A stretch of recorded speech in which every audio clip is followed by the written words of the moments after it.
Now, I'm going to move through some process assumptions here very quickly. I'm going to say a couple of things. First, not everybody sees the situation the same way you do. You don't see it the same way they do.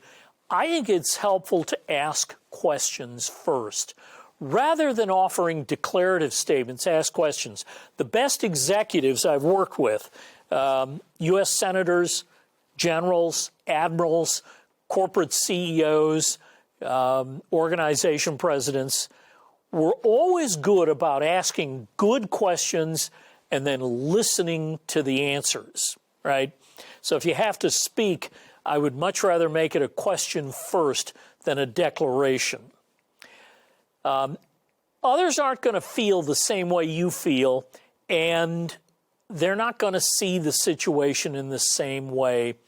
So adapt to that, understand it. Please understand as well that other cultures, while they're changing, are not necessarily becoming more like you. Their move is in their own direction. So here's the list. This is the Rand Corporation's list. They said global executives have to be able to develop and use global strategic skills. Strategy is not applied in the same way in every sector of the global economy. You have to be able to manage change and transition. And one of the things I would say to you is you need to do a little reading on this. John Kotter's book on change management is one of the best I've ever read. It's really easy to pick up and understand. It's an easy read. You need to learn to work in a very diverse environment. One of the things we know about diversity is that it makes it tougher to make a decision, tougher to find consensus. But I will tell you, once you get there, it's easy to step out and make that decision go 100 miles an hour, right? Culturally non-diverse or homogeneous organizations make decisions quickly and easily, but they're not always necessarily the best decision. They don't necessarily get buy-in universally throughout the enterprise. So I would say further, teamwork, huge. There are very few people working alone on issues now. You got to learn to work in teams. The same issues apply.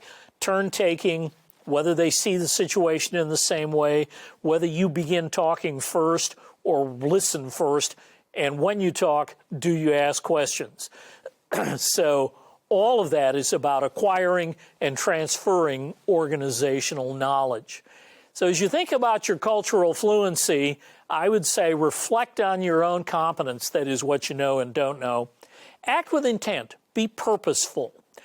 And practice, remain being non-judgmental when conflict arises.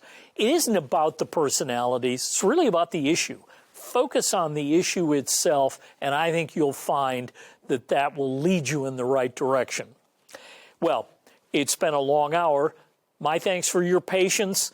My thanks for visiting with us. Thanks, everyone.